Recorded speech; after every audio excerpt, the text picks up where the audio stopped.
Hoy vamos a analizar a fondo un tema que, yo creo que resuena con cualquiera que haya intentado levantar un proyecto: los errores del emprendedor. Pero ojo, no vamos a hablar de lo típico, de la falta de financiación o de que te aparezca un competidor gigante. No, para nada. La documentación que hemos analizado, que se centra mucho en la visión, el miedo y el propósito, apunta a un lugar bastante más incómodo. ¿Sí? Sugiere que los mayores peligros para un negocio no vienen de fuera, vienen de una serie de errores silenciosos que se cometen desde dentro, día a día. Y es curioso porque esa idea de errores silenciosos es casi una trampa. ¿Una trampa? ¿A qué te refieres? Pues a que el propio análisis la desmonta casi al principio, para llegar a una verdad que es, mucho más afilada. ¿Qué es? Que, en realidad, no existen los errores silenciosos. Solo existen los errores que uno elige no ver. ¡Ostras! Y la razón es una que conocemos todos. El emprendedor está tan metido en la vorágine del día a día, en apagar incendios, que la mente no tiene ni espacio ni oxígeno para pensar en estrategia. Estás en modo supervivencia, no en modo estratega. Exacto. Y para desgranar esto, el material nos guía por dos etapas que son casi universales. El momento de arrancar, el principio, y luego el de mantenerse y crecer, el camino. ¿De acuerdo? Pues empecemos por el principio de todo. Hola, soy Margot Tomé y te doy la bienvenida a Triunfa en Amazon, el podcast donde comparto todo lo que he aprendido tras más de una década vendiendo en Amazon y asesorando a marcas que hoy facturan miles de euros al mes. Si quieres lanzar tu producto o escalar tu tienda en Amazon sin cometer errores que cuestan tiempo y dinero, quédate, porque aquí vas a encontrar consejos prácticos, experiencias reales y estrategias que funcionan. Y si quieres ir un paso más allá, entra en margotome.com/consultoría-Amazon, te dejo en las notas del programa el enlace, y accede a mi audiocurso o reserva una sesión de consultoría personalizada. Te ayudo a vender más desde el primer producto. Hay una idea central que a mí me parece potentísima. Los problemas casi nunca son invisibles. El tema es que miramos para otro lado.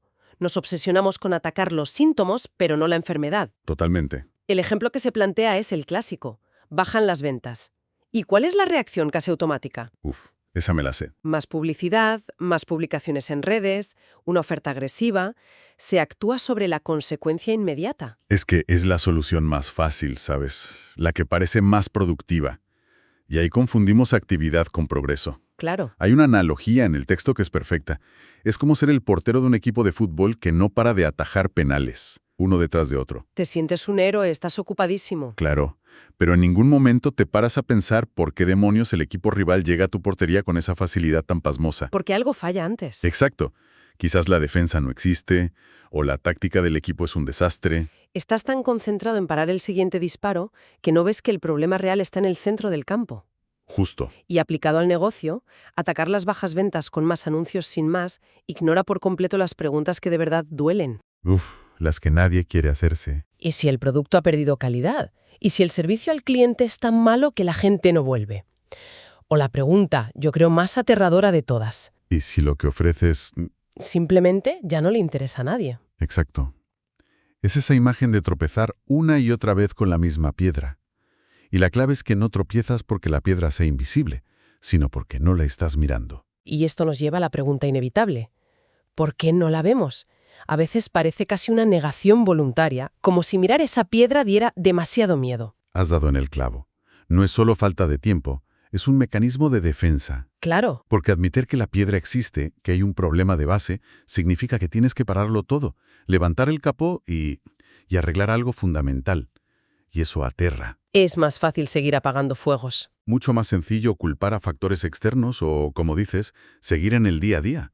Y ese ruido constante, esa urgencia por generar ingresos ya, nos lleva directos al primer gran error de la etapa inicial, la razón por la que se empieza. Espera, ¿me estás diciendo que el error original puede ser el propio motivo para emprender? Esto se pone interesante. Sí. Se habla de empezar un negocio únicamente para ganar dinero. A ver, seamos sinceros, todo el mundo quiere ganar dinero. ¿Es realmente un error tan grave? No, claro, no es que sea un error querer ganar dinero. Obviamente es un objetivo lícito y necesario. Faltaría más. El problema es cuando es el único motor. El perfil que se describe es muy reconocible. La persona que elige un modelo de negocio no por pasión ni por conocimiento, sino porque ha leído en un blog que vender X producto online tiene un margen del 200%. ¿Y se lanza? Se mete en un sector que ni le va ni le viene, del que no sabe absolutamente nada, solo por el beneficio potencial. Ya veo por dónde vas. Si vendes, no sé, componentes de alta fidelidad, pero no tienes ni idea de lo que es un DAC o un amplificador de clase A, ¿cómo vas a asesorar a un cliente que sí sabe? Estás perdido, completamente. Y las consecuencias son un goteo constante que acaba hundiendo el barco. ¿Por ejemplo? Un mal asesoramiento lleva a clientes insatisfechos, eso lleva a más devoluciones, a críticas negativas, y en lo personal, la frustración es tremenda. Porque te pasas el día gestionando problemas de algo que ni te va ni te viene. Exacto, que ni siquiera entiendes. Y aquí es donde la idea de propósito deja de ser una palabra de moda de Instagram y se convierte en un chaleco salvavidas. Se vuelve algo real, tangible. Totalmente. Un negocio sin un porqué sólido, sin esa idea de la que estás genuinamente enamorado, se les morona al primer golpe de viento. Y los golpes de viento siempre llegan. Vale, de acuerdo, el propósito es clave. Pero pongamos que lo tienes. Tienes una idea que te apasiona y además sabes del tema. Aquí es donde se pone la cosa más sutil, porque se plantea que ese conocimiento puede ser un arma de doble filo. Hay dos extremos igual de peligrosos. Sí. El primero es bastante intuitivo, actuar sin experiencia, basándote solo en la teoría. Sí, hay una frase que lo resume que es demoledora por lo cierta que es. A ver. Puedes ver 1000 vídeos en YouTube sobre cómo hacer algo, pero lo más probable es que la primera vez que lo intentes no te salga demasiado bien. Totalmente de acuerdo. Esto lleva a una conclusión muy potente. El conocimiento sin experiencia no es conocimiento, es una creencia. Es tener fe en que sabes hacer algo que en realidad nunca has hecho. Y la fe no paga las facturas, como se suele decir. Pero el otro extremo me parece fascinante, la sobrepreparación, el eterno estudiante. Ese perfil es muy común. La persona que acumula cursos, másteres, certificaciones y nunca se lanza.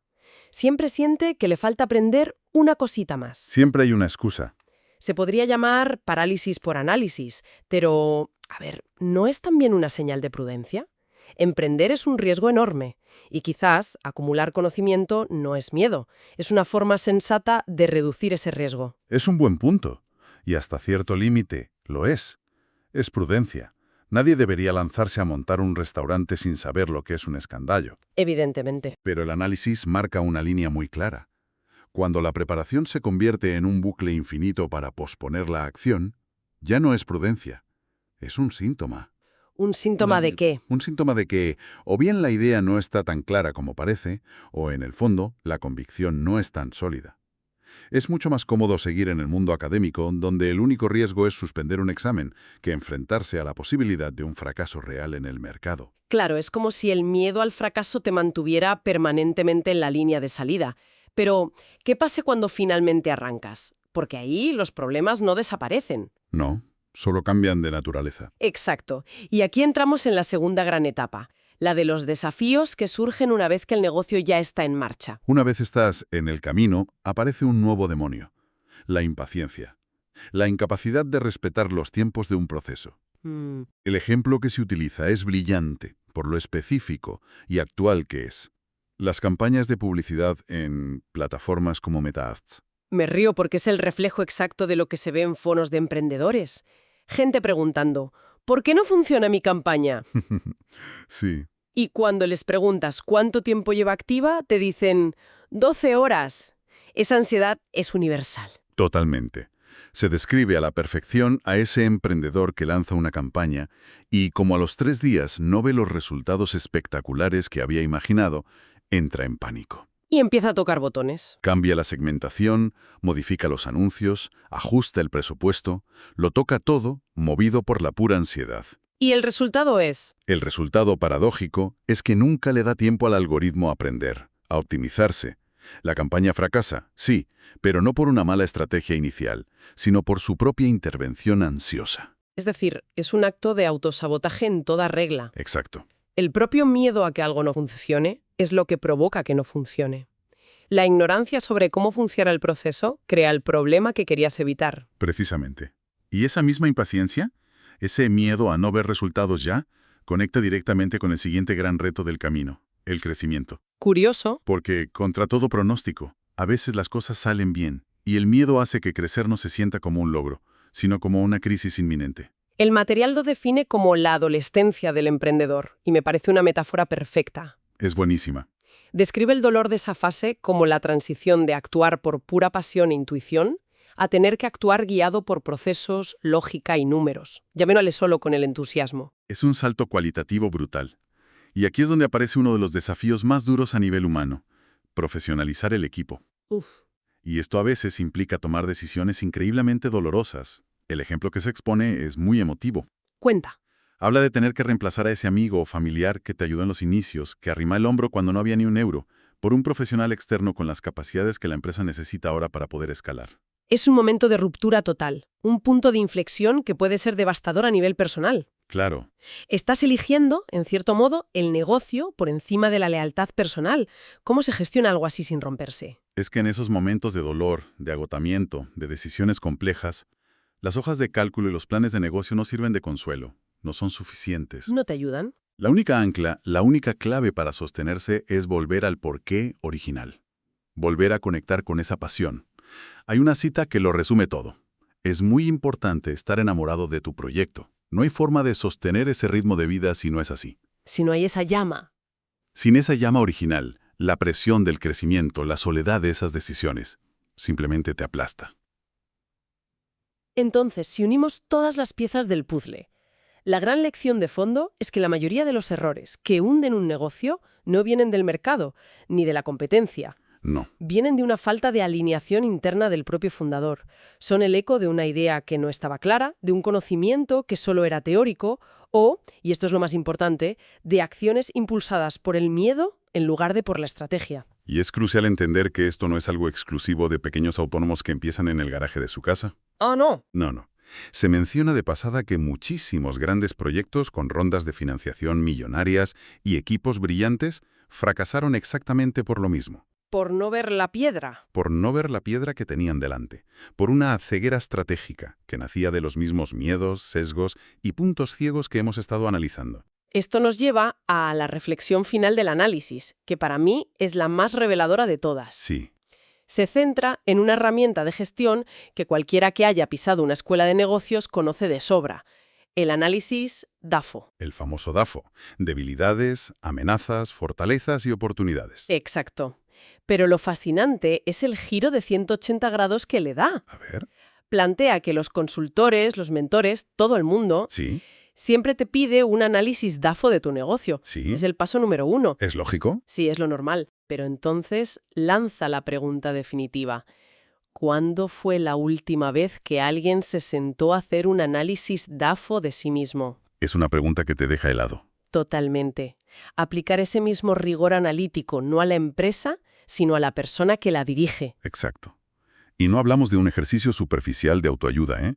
Hablamos de preguntarse con una frialdad casi quirúrgica. ¿Cómo sería? ¿Cuál es mi debilidad personal que está actuando como un cuello de botella para la empresa?